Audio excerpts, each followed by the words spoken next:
байцгаана уу? Та нартай энэ өдрийн мэндийг хүргэе. Энэ нөгөө микрофон тогтоох юм байдгүй энэ дашинзэн. Тэгээд эндээ зүчлээ жоохон эвгүй юм байна. Энд ингээ яг нэг юм ингэж байхад.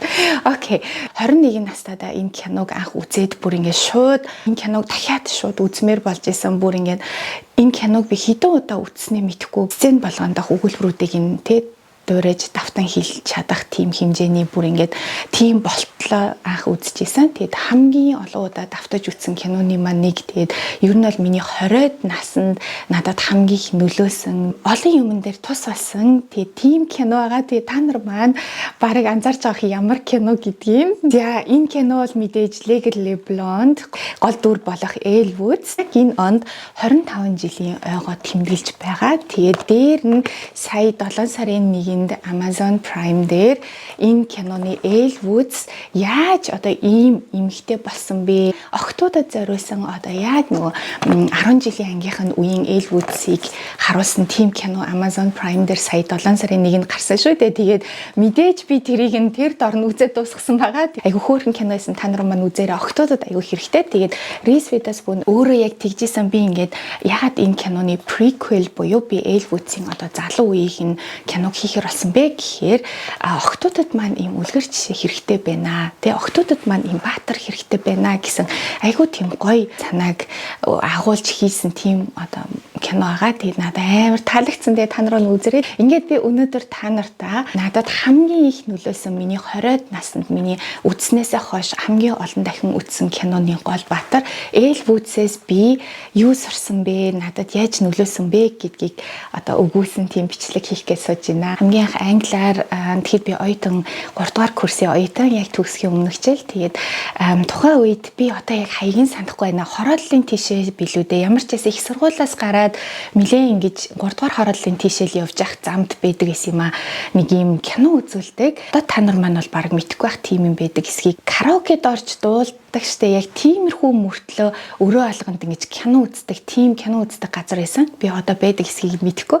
Тэгэхээр тухайн үед бол ингэж яг паркачиг очоод тэгээд нөө видео кассетаа сонгоод тэгээд ингээ өрөөнд ороод тэр киногоо үздэг ийм үйлчилгээтэй. Тэгээд би тийм газар хамгийн анх энийг үзчихсэн. Тэгээд бүр ингээд үзээд дуусаад би бүр ингээд явмааргүй би дахиад үргэлжлүүлээд үзмээр болж исэн. Гал хасаагаад гэдэг нь шүү дээ. Тэгээд бүр ингээд надаа бүр үнэхээр амар гоё санагдсан. Тэгээд тухайн үед чи ингээд оюутан байхад ингээд дахин кино мэн үзэх чинь бас ингээд санхүүгийн хувьд бол бас нэлээд хөөрхөн мөнгө те ингээд бүр тийшээ байнга явдаг гэсэн. Одоо би боддог хгүй тухайн үед намайг хэрвээ энэ киног үзье гэсэн бол би зүгээр дагаад явах байсан. Кино л үзчихвэл хинтээ ч хамаагүй би зүгээр дагаад явахаар хэмжээний тийм бүр ингээд энэ кинонд бүр донтчихсан байсан. Тэгээд би анх 21 настайдаа энэ киног үзээд тэгээд тэрнээс хойш үнэхээр бүр ингээд миний ингээд дотор надад хамгийн их нөлөөлж чадсан киноны гол дүр бол энэ яалтчгүй энэ Elle Woods. За тэгээ бүгдээрээ эхэлцгээе. Elle Woods надад нөлөөлсөн хамгийн ихний зүйл бол яалтчгүй миний стайл буюу миний одоо хувцлалт. Би кино ерөөсөө эхлээл та нар ингээд яг мэдэнтэй ингээд яг аягүй гоё юм алтан шаргал үсээ самж байгаа ингээд гар идэг штэ. Тэгээд гарны ингээд бугуунаас нь ингээд юм зүрх унжаал те одоо яг энэ би та нарт одоо ингээд энд харуул энэ яг ингээл нөгөө нэг сан барайл ингээл үсээ самнаал ингээл дөнгөж ингээд явж байхад нь л ерөөсө тэр сценээс ахуулаад ингээд надад нөлөөлж эхэлсний жишээ нь болохоор яг тэрээс ингээд яг үсээ самнаж байгаа охин гарнаас нь тэгээд яг энэ бугуйч унжаад за тэгээд би хамгийн анх удаа яг 21-дэдээ би энэ киног үзэж байхдаа Tiffany гэдэг брэндтэй нэгсдөө тэгж танилцчихсан. Тэгэхээр миний хамгийн анх би Tiffany-тэй нэгсэндээ учирсан мөч бол энэ Legally Blonde кино байсан. Тэгээд би энэ зүрхтэй гарны бугуйч ямар гоё юм бэ гэж анх удаа хараад энэ ямар гоё бугуйч вэ? Энэ хаанаас авт юм болоо? Хаана идэг юм болоо? Тэгэл би тэрнээс хойш дандаа тийм зүрхтэй юмд айгүйх юм дуртай болж эхэлсэн. Тэгээд дараа нь энэ киног нөгөө олон дахин үзээд мэдээлэл сайн авдаг болоод их сургуулаа төгсөөд дараа нь би Германд оюутан болж ирээд тэгээд энд нөгөө DVD авч болдог, захиалаад авч болдог, дэлгүүрээс худалдаж авч болдог хямдхан. Тэгэл би бүр энэ хоёрыг чи ингээл байнга үздэг болдог гэсэн. Германд ирсэн хойно мэдээл олж авах надад ингээд үд хаалга нэгдэнгүүд би ерөөсө судалж эхэлсэн. За энэ юу гэдэг бугуйч юм бэ? Тэгэл Tiffany юм байна. За энэ зүрхтэй энэ Return to Tiffany гэдэг нь ямар учиртай яадаг бугуйч юм бэ? Одоо анх удаага би fashion research буюу fashion судалгаа хийж эхэлсэн байгаа байхгүй юу? Тэгэхээр би энэ киноноос анх ингэж би Tiffany-тай танилцаад Tiffany-гийн Return to Tiffany гэдэг энэ гарын бугуйчтай танилцаад тэгээ би бүр ингээд яг wish list дээрээ би яг ийм бугуйчтай болно хизээний цагт би Tiffany ороод авна гэж бүр ингээд wish list дээрээ биччихсэн тохоо үед бас хөөрхөн тохоо үед нэлээ үнэтэй юм аа. Тэгээд оюутан байхад юу Tiffany-гийн бугуйч авах те эрүүл мэндийн даатгалаа яаж төлөх үү? Байрны мөнгөө яаж төлөх үү? Тэгээд тэрийг одоо ингээд байрны мөнгөө олцсон, эрүүл мэндийн даатгалаа олцсон бол хоолоо яаж авах вэ гэл нэг тиймэрхүү асуудалтай явдаг хүнд мэдээж ингээд Tiffany ороод шууд бугуйч авах надад тийм боломж байгаагүй. Тэгэхээр би ингээд амар олоод авах бол ингээд боломж байсан ч гэсэн ингээд дандаа дундуур нь юм гараа авч чаддгүйсэн. Тэгээд дараа нь сониуч зүрх номыг гаргахад тэгштэй ягийн зургуудыг иллюстрацуудыг хоёлаа ингээд сонгоод алийг нь авах уу гэд номыг хавцсан дээрээ би энэ зүрхийг залж явахдаа сониуч зүрхийг залж явахдаа яг дотроо ботсон байхгүй. Би ерөөсөө энэ номын дараа өөрийгөө шагнаад тэр бугуйч авнаа гэд Мюнхний Tiffany ороод тэгээд энэ бугуйч авч ийсэн ёо бүр амар гоё надад бүр ингээд үнэхээр гоё санагдчихсэн. Надад ингээд айгүй нэг юм бэлэг тэмдэг болсон тийм юм аа. Ер нь энэ зүрх тэгээд ер нь тэр Эльвүүцээс хамгийн анх тэгж нэгсэндээ олж харж исэн сувд байсан байхгүй. Хувцлалтын хувьд надад хамгийн их нөлөөлсөн бас нэг зүйл нь болохоор ягаан өнгө. Ягаан өнгө. Миний ягаан өнгөнд дурладаг маань яалтчгүй энэ Эльвүүцтэй холбоотой. Би тухайн үед бол миний хувьд ингээд яг тийм fashion inspiration болдог те би одоо ингээд вау би энэ шиг хувцлах юмсан гэж боддог тийм амьд юм бодит амьдрал дээр юм жишээ айгу ховор байсан байхгүй. Миний эргэн тойронд ховор байсан. Ер нь бол ингээд ямар гоё хувцалдаг эмэгтэй вэ гэд хардаг тийм хүмүүс ер нь тухайд байдгүй. Одоо охтуудад маань маш гоё нээлттэй болсон. Та нар одоо Instagram, Pinterest ороод өөрсдөө таалагдсан стилээ хараад вау энэ ямар гоё хувцалдаг эмэгтэй вэ, энэ ямар гоё хослуулдаг эмэгтэй вэ гэд ингээд өөрийнхөө дуртай стилтэй адилхан төрлийн хүмүүсүүдийг дагаад ингээд үлгэр жишээ аваад гоё өөрийгөө хөгжүүлэх ийм шанс бол одоо ингээд асар их байгаа те. Гэтэл миний үед тийм байгаагүй л угаасаа дуртай хувцас хослуулж ингэж аавн маавн гэдэг ойлголт байгаагүй. Зүгээр л баг ингээд за надад бол их тиймсэн баг ингээд хувцас байвал их юм солих хувцас байвал их юм л тийм л байсан байхгүй. Тэгэхээр гараад шууд дуртай юм ингээд авчдаг тийм бол байгаагүй миний лайфстайл. Тэгэхээр надад бол зүгээр юм яг энэ кино үзээд энэ Эльвүүцийн тэр гоё сольж байгаа хувцснууд гарах болгондоо өмсөж байгаа тэр хувцснууд бол ингээд миний тийм мөрөөдлийн надад бүр ингээд нэг юм мөрөөдөл надад бий болгосон байхгүй. Ямар гоё юм бэ? Ингээл ийм гоё ягаа хослол вау гэлтэй ингээд хувцснуудыг хараад надад бүр ингээд үнэхээр миний дотор яа бист яг юм дуртай би ингэх дуртай гэдэг ингээд нэгсэнд өөрийгөө амар мэдэрч эхэлсэн гоё юм руу ингэж тэмүүлж эхэлсэн гэд гих мэтлээ яг ийм ягаан зүйл рүү тэмүүлдэг энэ маань Эльвүүцтэй холбоотой. Германд оюутан болж ирээд тэгээд ер нь бол ингээд сонголт айгүй ихтэй. Тэгээд ажил хийгээд цалинтай анхны цалин байлангараа би үгсээ гараал ягаан хувцас авчихсан, ягаан гутал авчихсан. Тэгээд Германд анх надтай танилцчихсан манай найзууд тэгээд ер нь бол мэдэн намайг бүр ингээд ягаан гажид гэж бүр шоолдог байсан. Тэг ингээд чи дандаа ягаан явж идэх ямар сонь. Би бүр ингээд ягаан тэркомберко хүртэл өмсчдөг байсан. За арай too much. Одоо бол би хизээч тэгж хослуулахгүй. 21 наснда анх юм кино үзээд миний дотор ингээд ассан энэ бяцхан тэр очийг би ингээд нэгсэндээ гал болгож гаргаж байгаа байдал маань тэр байсан байхгүй. Би бүр ингээд тод ягаан юмнууд өмсдөг маш зоригтой тийм ягаан өнгө юмнууд. Тэг би ингээд гадуур явахаар ингээд хүмүүс амар хардаг гэсэн. Тэг би ингээд амар гайхтагс ихнүүд юу хараад байгаа юм бол гэдэг. Аргагүй шүү дээ чи тийм амар ягаан юм. Ягаан өнгөнөөс гадна өөр бас нэг анзаарсан юм маань болохоор хувцлалт яаж одоо өөрийгөө хослуулж өмсөөд тэгээ бас яаж одоо тэгж гоё чамин юмаа ингэ чимгэлдэг тэрийг нь би бас айгүйх анзаарч авч ирсэн. Тэгэхээр ингэ цүнхэндээ ингэ альчуур дандаа уйцсан байдаг те. Тэгэл эсвэл ингэ айгүй гоё юм захтай юм цамцан дээр ингэ юм бошээ. Ингрийн зүйлт шиг тийм зүйлт айгүйх зүудэг. Тэг би яг тэр киноноос хойш ер нь бол миний яг хувцлал боломжийнхоо хэрээр дөөрэж эхэлсэн байхгүй нэгсэндээ Эльвүүцийг. Тэгээ би дандаа ийм сорочгон цамцан дээр ингэ юм бруш зүудэг.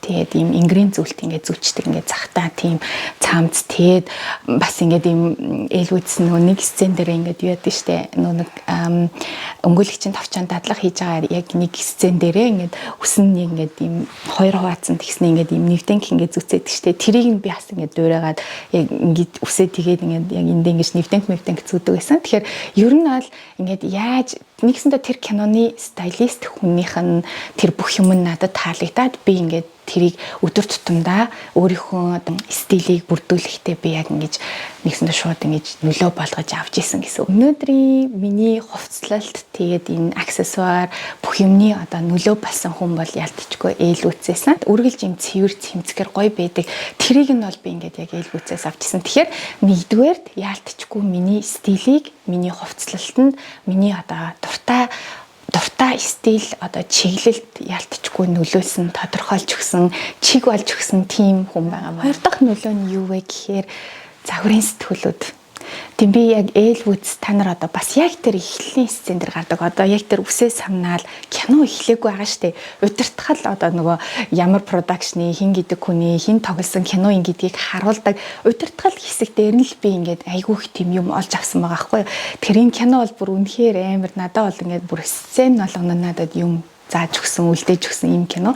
Тэгэхээр ингээд яг Ээлвүцийн өрөөрөө нороод ингээд камер ингээд айж ухаан явж хахад энэ ширээн дээр нь ингээд баахан сэтгүүлүүд идэг штэ. Тэрэн дээр ингээд яг Cosmopolitan гэсэн сэтгүүлүүд ингээд айгүй олон дугаар нь ингээд нэгсэндээ ингээд өрцөн бийждэг баг. Тэг би яг тэрийг хараад вау энэ сэтгүүл уншдаг юм бэ. Би бүр ингээд өрөө тэр өрөөнд нь газраар юу хөвтчихин тэр нохооны яаж ингээд бүр ингээд миний ингээд бүх мэдрэмж бүр ингээд бүх юмыг ингэж бүртгэж хүлээж авахд бэлэн тийм байсан. Гэхдээ би энэ киног анх үзэхдээ бол тэгээгүй.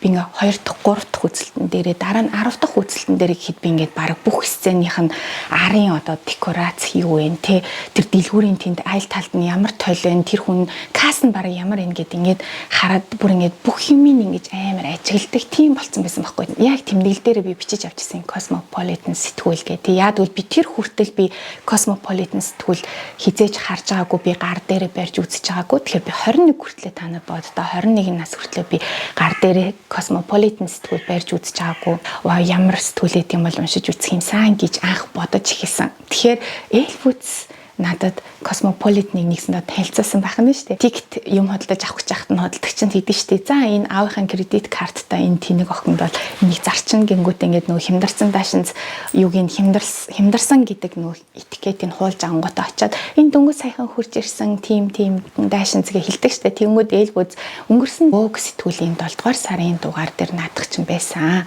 Тэгэхээр наа чи шин бишээ гэдгийг шууд хэлж байгаа байхгүй юу. Тэгээд тэгэхээр хэрвээ та ингээд намайг наад даашин за бүтүүнээр наавна гэж ботсон бол та буруу охиноо өнөөдөр сонгосон байна. Золиос болохоор сонгосон байна гэд яг тэр сцен дээр нь ингээд өнгөрсөн 7 сарын Vogue-ийн дугаар гэж хэлдэг. Тэгээд би яг тэрийг ингээд яг окей нэгсэндээ ингээд ийм сар болгоны дугаар дээр ийм даашинзны тухай юм гардаг юм байна гэдгийг би тэгэхэд ойлгочихсон байхгүй тэр киног үзэж байхдаа. Тэгэл би окей ер нь бол ингээд сэтгүүлүүд ийм гоё юм загварын тухай мэдлэг өгдөг юм байна, мэдээлэл өгдөг юм байна. Даашинзны тухай мэдэж авдаг юм байна гэд ингээд зурс хийгээ. Тэгээ би ингээд яг хамгийн анх нэгсэндээ загварын сэтгүүл гэдэг зүйлтэй танилцах аян маань Ээлвүцээр хэлжсэн. Шоронд ингээд очдог штэ Ээлвүцтэй. Тэг ингээд очиод айгүй хөөрхөн ингээд янз бүрийн гоё гоо сайхны бүтээгдэхүүн төр гэснээр Cosmopolitan гаргаж ирээд за энэ бол Библи гээ тэгээ нөгөөдг маань ингээ баярлаад вау гэд тэгээд би яг харчаад Библи шиг тийм одоо чухал эмгтэй хүнд тийм хэрэгтэй ийм гоё сэтгүүл байдаг байх нэ гэдгийг би яг дотроо тухайд анх мэдээ. Тэгээ би ингээд Cosmopolitan гэдэг үг сонсох Cosmopolitan гэдэг сэтгүүл харах болгонд би ингээд анх ингэж зог тусдаг ингэж анзаардаг анхаардаг болсон байсан байхгүй. Тэгээ би Германд хамгийн анх Cosmopolitan сэтгүүл авч уншдаг болж исэн. Би ингээ киоск ороод Cosmopolitan сэтгүүл эргүүлж үзээд тэгээд би дараа нь бүр хотын номын санд явж байхдаа Cosmopolitan сэтгүүл хараад бүр ингээд зах мах нь амар урагдсан байсан. Тэгээ би ингээд тэрийг эргүүлж үзэл надад бүр ингээд амар гой мөрөөдлөө биелүүлж байгаа юм шиг ваа би нэг яг тэр үед Ээлвүцийн өрөөнд харж исэн тэр сэтгүүл маань штэ гэд хожим би сая загварын сэтгүүл зүгээр сураад төгссөн та нар маань мэдж байгаа.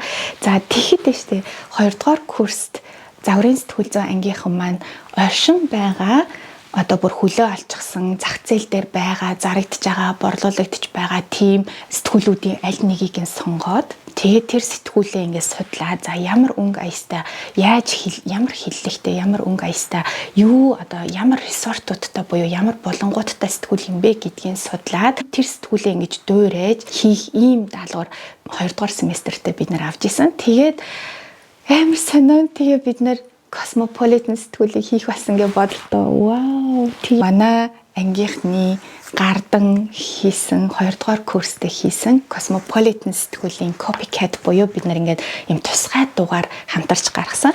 Хийхдээ би бүр ингээд эрхлэгчээр нь энэ дугаарыг нэгсэндээ эрхлэн гаргасан эрхлэгч гээд та нар бодтой амар гоё би тухайн үед энийг кинон дээрээс хараад вау Cosmopolitan гэдэг сэтгүүл байдгийн бэ гэж мэдээл тэмдэглэж авч исэн. Гэтэл ингээд би тэр сэтгүүлийнхаа тусгай дугаарыг бүр ингээд өөрөө эрхлээд хийх болж байгаа байхгүй. Тэгээ тэр нь ингээд амар гоёсэн. Тэгээ бид нар энийг нөгөө улирлын төгсгөлийн шалгалт болгоод тэгээд яг энэ Cosmopolitan Германы Cosmopolitan сэтгүүлийн эрхлэгч нь ирээд тэгээ гоё ихтгэл тавиад ингэжсэн. Би 21 наснд анх үзсэн киноны зүгээр гол дүрийнхэн зүгээр эхлэлийн сцен штэ удирдгал сцен кинон эхлэжгүй гол үйл ажиллагаанд ороочгүй байхад нь харсан тэр одоо зүйл маань тэр ширээн дээр байгаа сэтгүүлүүд маань ингээд ийм юмд намайг хүргэсэн гэж бодохоор амар гоё байгааз. Тэгэхээр яалтчгүй би Элвүүдс бол надад загварын сэтгүүл гэдэг зүйл байдаг шүү. Cosmopolitan гэдэг сэтгүүл байдаг шүү гэдэгтээ танилцуулсан тийм ачтай буянтай хүн байгаа. За дараагийн Элвүүдсийн надад нөлөөсөн нэг зүйл болохоор би энэ охиныг анх тэр киног нь үзчихэд нэг юмн дээр нь бүр биширсэн. За тэр нь юу байсан бэ гэхээр хизээч өөрийнхөө дуу хоолойг боомлдгүй. Бүр амар юм зөрөгтэй. Хүмүүс чамайг хараад чи эвгүй байдалд орно уу? Хүмүүс чамайг шоолно уу? Инээн үү? Тэр бүхнээс үл хамааран ингээд яг өөрийнхөө байж чаддаг, өөрийнхөө эмоцийг гаргаж чаддаг тий. Тэр нь бүр ингээд тухайн үед бүр ингээд намайг шокруулчихсан. Би баг өмнөөс нь ингээд анх үзэж байхдаа би баг өмнөөс нь яана ямар эвгүй бэ? Үгүй яана за тэгж уйлаад тах яа тийм ч юм уу те.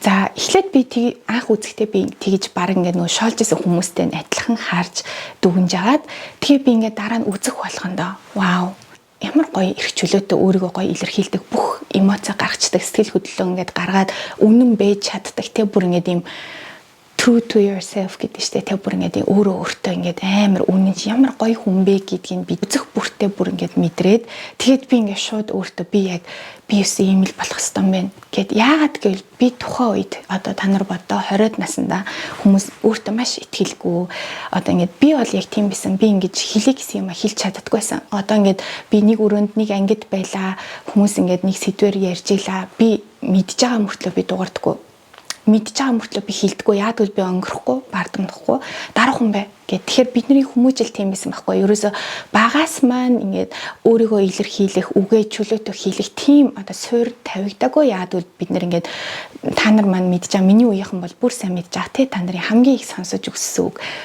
бити том үний үгэнд орох гэдэг дугай чимээгүй бити тэгээд одоо ингээ хөлөө бити савчаад чимээгүй номхон одоо ингээд аль болох чимээгүй номхон даруухан тийм л байвал ер нь айгу сайн тийм л байвал хинч уурахгүй тийм л байвал одоо бидний ээж аав гэр орон багш нар биднэрт хайртай тийм одоо ойлголттой ингээд өсчихсэн. Гэхдээ тэрийгээ бид нар мэдэхгүй штэ. Ингээ юм ярих гад ч юм асуух гад очвол бити томны үгэнд ороо цаашаа гэд ингээд чимээгүй дуугай гэдэг ийм одоо нөгөө суур одоо нэгсэндээ угаасаа нийтээрээ тийм байсан суур хүмүүжил маань ер нь бол ингэж аль болох дуугаа чимээгүй даруухан те одоо эрдэмтэй хүн даруухан байдаг ер нь ингээд бити дайлжганаа те жоохон ингээ юм хэлэх гээд ингээд бити даруулзаа те Элвүүдс ингээд тэгдэг штэ ингээд өөрт нь гэрлэх сал тавих гэж ингэж бодоод амар гангалаад очдөг штэ тэгсэн чинь ингээд нөгөөх нь одоо ингээ хоёул сальяа чи надад тохирох хүн биш ээ гэл тэгсэн чинь ингээд айггүй тийм гоё үнэтэй ресторанд хоол идээ сууж байхдаа тэг хүн битүү байгаа ресторанд хоол идээ сууж байхдаа ингээд гівэн амар чанга уйлдаг штэ.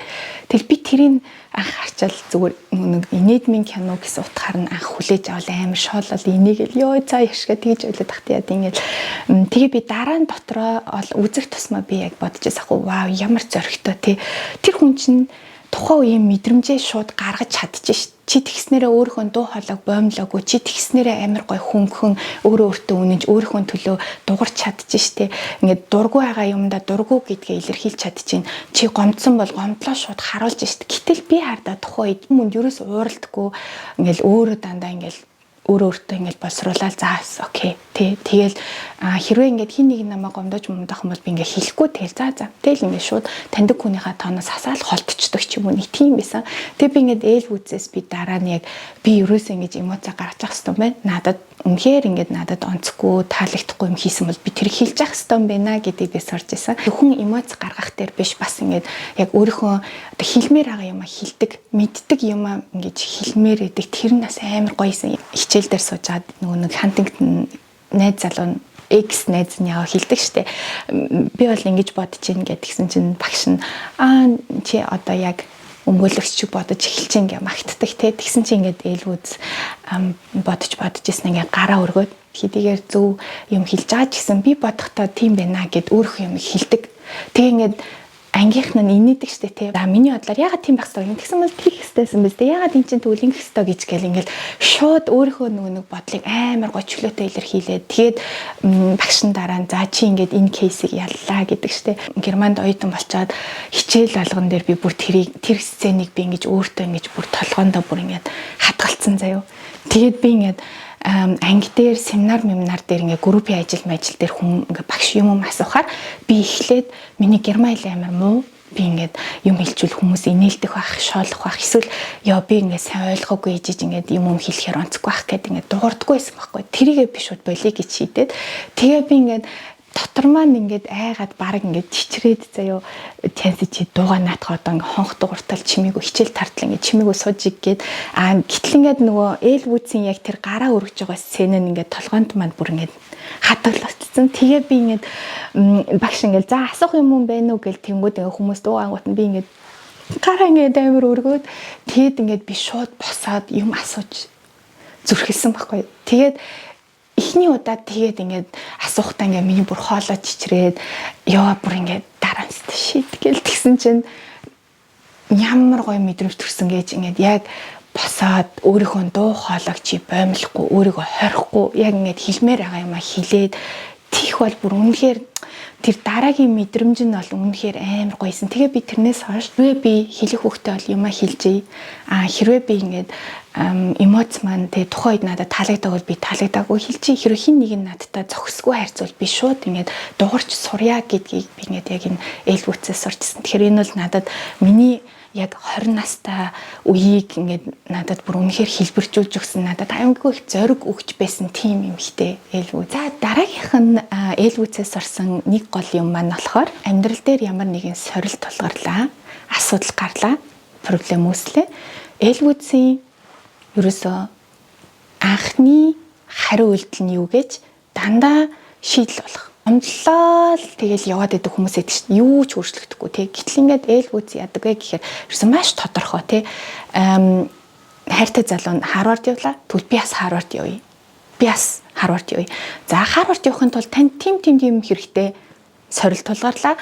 Окей. Тэгвэл би ингээд тутор аваад тий би ингээд хичээл заадаг хүн аваад тэгээ би бас ингээд шалгалтандаа бэлдээд шалгалтандаа оноогоо авъя. Найз залуутайгаа хоёлаа тэгээд ресторанд тэр орой ингээ муудалчаад явдаг штэ уйлцсан ингээ яваад тэгээд тэгсэн чинь нөгөө залуунт идэх штэ чи над гутлаа мухалах гэдэг юм уу би ч юм хүргээд өгье машинд суучих гэх тийм окей гэж судаг штэ энэ бол ингээд амар инээдтэй сцен шиг те одоо комеди боёо хошин шог тийм шиг боловч яг цагаад талаар энэ ээл үз амар ухаантай байгаа хгүй юу ягаад тэр орой чи ингээд чиний харилцаа дуслалуугийнхаа өмнө уйлаад те ингээд суун гэжсэн залуун чамайг хаялаа тэгвэл ингээд нэгснэ чамд асуудал гарч ирсэн байна штэ гэтэл ингээд ягаад чи дээр нь харангуй шүн тэр орой алхаад одоо нэгсэндээ өөрийгөө шитгээд гутлаа заавруулад гутлаа бас ингэж муухай болгох хэвээр. Ягаад энэ одоо нэгсэндээ нэг юм бүтлгүүдлээ хийхэд ингээд тутаа шаадна буюу бүх юм чинь бүтлгүүдэх хэвээр тийм ерөөсөө тийм хандлага байхгүй ээл байсан бол яа би хизээчтэй ингээд тэр хэрвээ хин нэгэн залуу надад тэгж хандсан бол би өста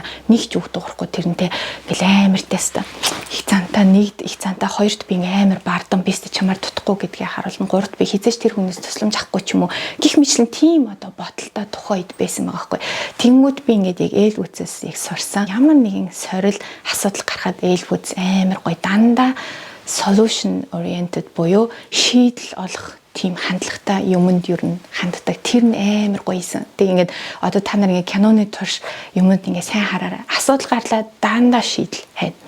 Нэг хичээл хийхгээ бүгдээ нэг групп болохгүй л очлаа. Аяа хөөх юм идэх юм барьц очдөг. Зүгээр л та нарт ямар байлаа намайг гадуурхаад би ганцаараа групп гүйлчлээ бла бла бла гэж комплейн хийгээгүй ингээд амар хөөх идэх юм хийж очиод ингээд өөрийнхөө зүгээс хийх юм хийж байгаа байхгүй.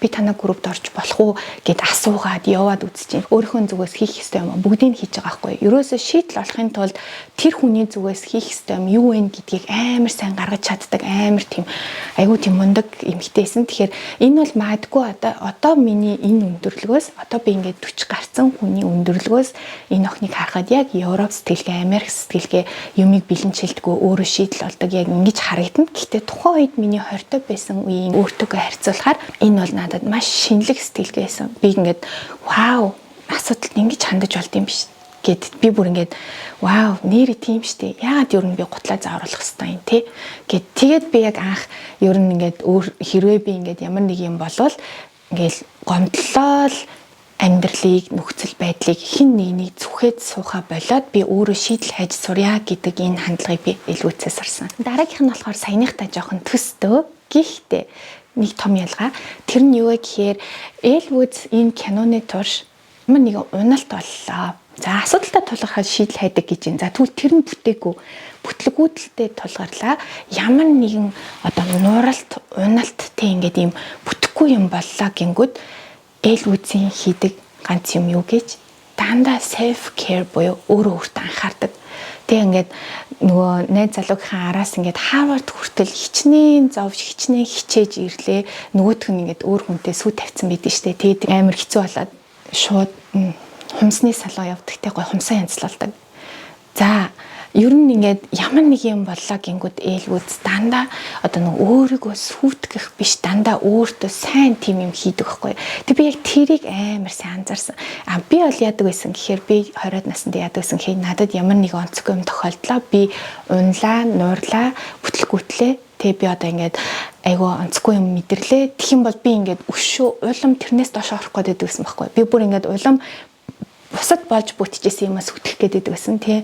Манай нэг залуу малуугаас болонгууд бүр ингээд бүр өстой маргааш хичээлдээ явахгүй уйлал өдөржингөө оройжингөө уйлж муулал тий ингээд бүр тийм амар ингэж өөртөө айгу хортой нэгсэндээ токсик боловсруулдаг байсан байхгүй ямар нэгэн бүтлгүүтлийг. Тэнгүүд би Эль Вудсийн тэрийг ингээд амар бүр ингээд үлгэр жишээ болгоод чи ингээд ямар нэг юм боллоо нуурлаа бүтлгүүтлээ тэгвэл битгий өөрийгөө улам сүтгэж харин ч бүр ингээд яг одоо чиний өөрөө өөртөө анхаарах үе шүү гэдгийг санаач ээ. Тэгэл би дандаа за Эль Вудс энэ тохиолдолд яах байсан бол хумсаа янзлуулдаг штэ. Би тгүүлстэй одоо гоё юм хийн. Би өөрөө өөртөө цаг гаргая. Өөрөө өөртөө би юм хийгээд ингээд амар ингээд бүтлгүүдэлтэй би өөрийгөө сүтгэж токсик биш амар гоё эргээр ингээд одоо хайрцаж сурсан гэх юм уу да. Өөр хүн чамд онцгүй хандаад, өөр хүн чамайг дэвслээд, өөр хүн чамайг ингээд охроож яхаа чи дээр нэмж өөрийгөө охроож болдгүй юм биш шүү гэдгийг л би амар сайн ойлгосон. Тэгэхээр ягаад энэ Эль Вудс миний хамгийн хайртай кино дөрүүдийн нэг вэ гэдэг нь бол яалтчгүй тэр түүний kindness буюу түүний илдэг зөөлөн тий одоо бусдад үргэлж гоёор ханддаг түүний сайхан сэтгэлнээс тэгээд ерөөсөө амар олон юм дээр харагддаг. Тэг киноны туршид бол ерөөсөө ингэж Эль Вудс та нар нэг удаа ингэж уурлаад хүнд муухай хандж байгаа тийм юм баг байгаагүй. Үргэлж боломжоор тусалж идэг тий. Яа нөгөө нэг ангийнхаа нэг том биетэй залууг хоёр охиныг хөрхянт ингэ сандраал болзоонд дурах гэсэн нөгөө хоёр охин тэр залууг доош нь хийдэг штэ. Би чам шиг ийм залуута тий ядаг охин биш миш гэл ингээл амар жоохон доош нь хийдэг тэрийг сонсчоод Эль Вудс бол уулнуу шал өөрлийг штэ ууд очоод тэгээ тэр нь тусалдаг тий чи ингээд би чамтай хоёлаа ингээд болцсны дараа над руу дахиж яриаггүй чи мий гэж хүн ч айтайхан болзоонд урч чадахгүй сандарч байгаа тэр залууг ингээд Эль Вудс туслаад эндэр дээр ингэж гаргаж тавьдаг Тэ энэ бол гоё залуу шүү, сайн залуу шүү. Энэ бүр ингээд намайг хайсан над руу уцаар ирэхгүй байгаа залуу шүү гэд нэгсэндээ тэр залууг эндэр дээр гаргаж өгөөд өөрийгөө ингэж амар өөрөө ямар ч эгогүй ингэж хайж өгөөд тэгээд ингээд нөгөө тусалдаг штэ. Тэр ингээд бүр тэр мөрн бүр үнэхээр тэг ингээд амар гой боломжоор хүнд дандаа тусалдаг. Би яг тохойд вау энэ ээл үзэстэн үн гой чанартай хүн байна гэж би бүр ингээд амар фэн болчихсан. Өөрөө юм сураад ингээд юм мэддэг боллоо. Тэгээд угаасаа тийм үг байдаг штэ. Чи мянга мэдлэгтэй байгаа, чи мянга мундаг байгаа тэг чи ингээд ямар ч үр шимгүй, хинт ч тусалдаггүй, хинт ч түүнийгээ цааш нь өгдөггүй, хин нэгэнд цааш нь дамжуулдаггүй бол тэрнгээр чи яах юм тийм биз дээ. Тэгэхээр ингээд өөрөө л ганцаараа гэрэлтэл, өөрөө л ганцаараа амар мундаг яваад байдаг. Тийм мэдлэгээр ер нь хүн яах юм тийм биз дээ. Ээлвүүц чи ингээд дөнгөж хуулийн оюутан болчоод тэгээд нөгөө нэг Пулетийн нөгөө экс нь нохоог нь авчихсан. Тэр хоёр чи яа тэгээд нөхөөгөө гаргацсан гэд ярьдаг штэ зовлонгоо тэнгүүд ингээд очиод за та хоёр ингээ хамт байж байгаа салаад чи энэ чиргүүлээ авсан бол энэ Пулет бас өөр хөрөнгө буюу одоо хөрөнгө таслах нэгсэндээ иргэний хуулийн тийм зохицуултын тухай яриад тэгээд нохоогоо энэ хүн авч болно чи энэ чингэлэг авсан юм чи энэ нохоог Пулет авч болно гэх мэтчлийн ингээд амар гоё нөх хуулиар олж авсан сургуульд сурж исэн мэдлэгээ ашиглаад хүнд тусалдаг. Тэгээд ингээд нохоог нь авч өгдөг штэ. Тэгээд тэр машинд суугаад ингээд нөгөө чи ингээ хайртай нохоогоо юрээд ингээ сууж байгааг нь хараад ингээд ээлвүүц ингээ хараад ингээд дотор амар ингээд баярлдаг. Яг тэр сцен бүр ингээд бас миний толгойд бүр ингээд хадгалагдсан. Тэгэхээр ингээд чи мэддэг юмтай чаддаг юмтай тэгээд дээр нь чи ингээд хүн тусалж чаддаг. Чи найз нөхөддөө эргэн тойрондоо тус хүргэх боломжтой бөгөөд тэрийгээ тусалдаг бол хийдэг бол тийм үйлдэл бодит үйлдэл хийдэг бол ямар гоё вэ те ямар гоё сайхан сэтгэл вэ гэдгийг л бүр ингээд амар харуулж өгсөн тэр эмэгтэй. Тэгэхээр ер нь бол би яг тэр хийдэн сценүүдээс нь болоод ер нь ээл үзэст би айгу дуртай ер нь дахин үзмээр байсан. Ээж надад ийм нэг арга зааж өгсөн чи ингээд bend and snap гэл амар хөөрхийн тэр нөгөө iconic юм байдаг штэ. Тэр тэндээс юу ойлгосон бэ гэхээр чи зүгээр ингээд салуунд эмэгтэйчүүдтэй хин чамд ямар ч хамаагүй эмэгтэйчүүд чиний танихгүй хүмүүс зүгээр энгийн ингээд нөхцөлд байхдаа тийж гоё бусдад юм зааж өгч бусдыг манлайлж бусдыг араасаа ингэж хуйлруулж чадчих шít. Танаандгүй өдөр тутмын байдалд жинхэнэ мөн чанараараа тэгж ингэж гарч байгаа хгүй. Энэ хүн зүгээр л хаа яваа газараа манлайлж чаддаг. Энэ хүн хаа яваа газараа бусдад нөлөөлж чаддаг амар гоё.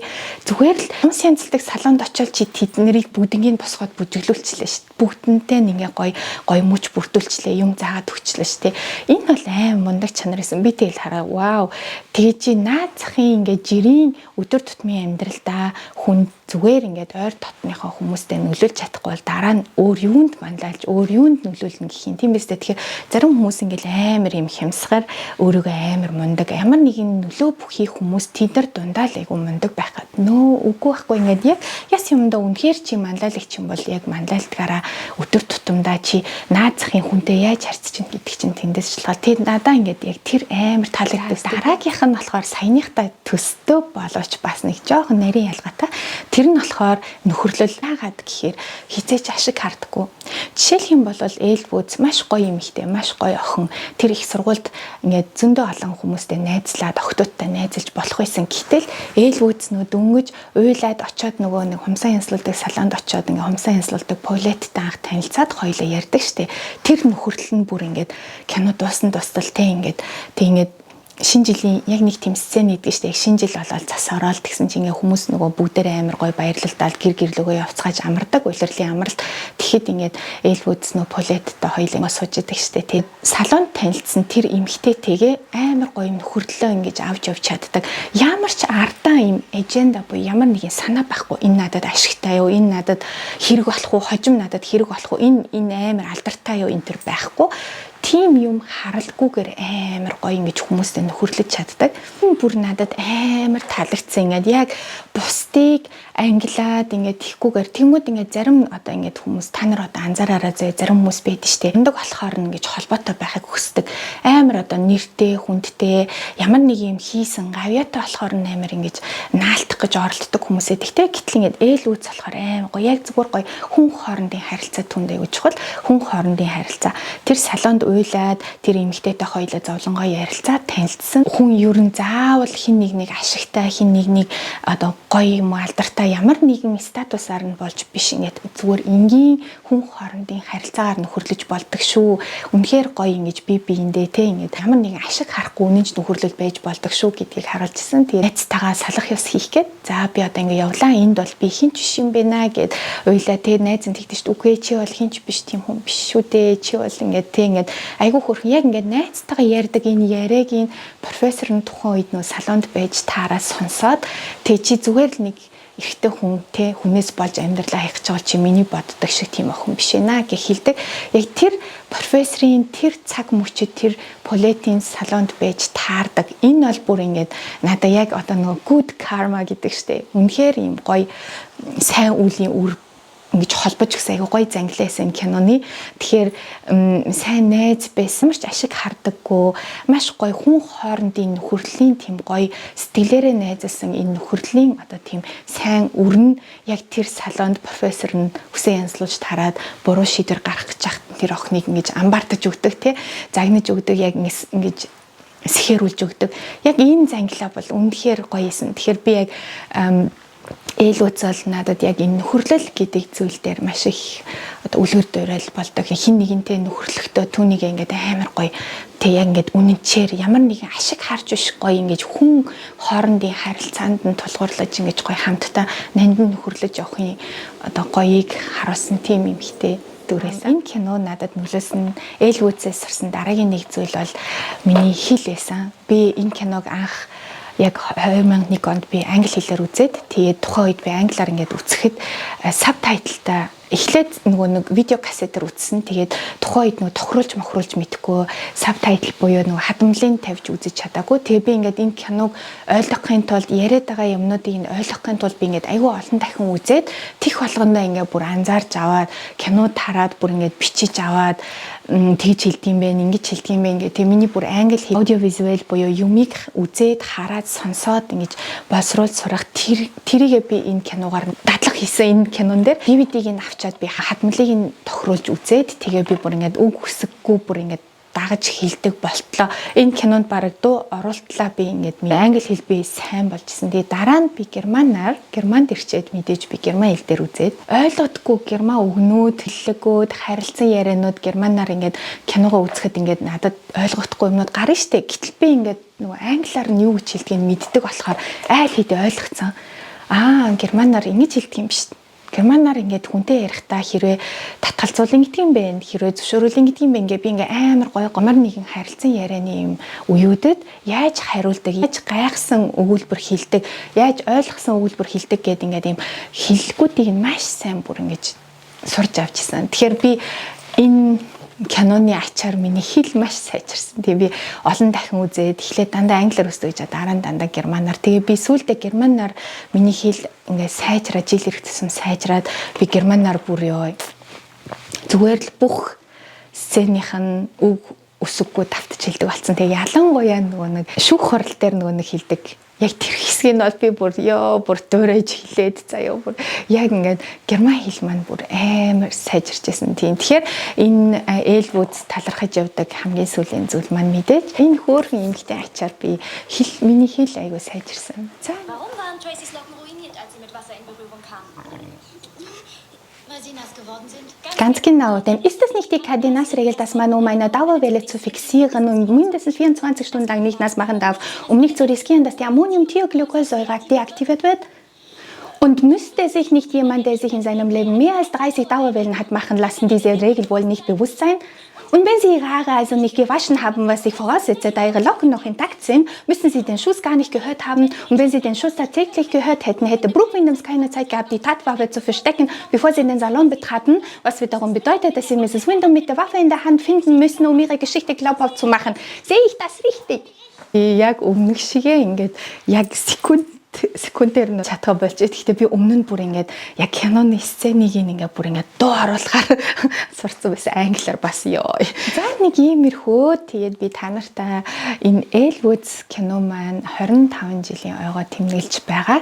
Энэ гоё ойг нь тохиолдуулаад яг миний 20-од наснда хамгийн их үзсэн надад маш их үлгэр жишээ болж надад маш их одоо инфлюенс алсан. Миний нэгсэндээ инфлюенсер байсан эмэгтэй ахгүй. Энэ эмэгтэй надад нөлөөсөн зүйлсийг би та нартайгаа хуваалцлаа. Тэгээд хэрвээ та нар маань бас Elwood-ийн фэн бол та нар юу сурсан бэ? Та нарт хэрхэн нөлөөлсөн бэ? Гоё сэтгэл хэсэгт хуваалцаараа. Тэгээ гоё бүгдээрээ хамтдаа суралцдаг орон зай шүү миний YouTube. Ингээд та нартайгаа дараагийн бичлэгээр уулзлаа. Түр баяртай.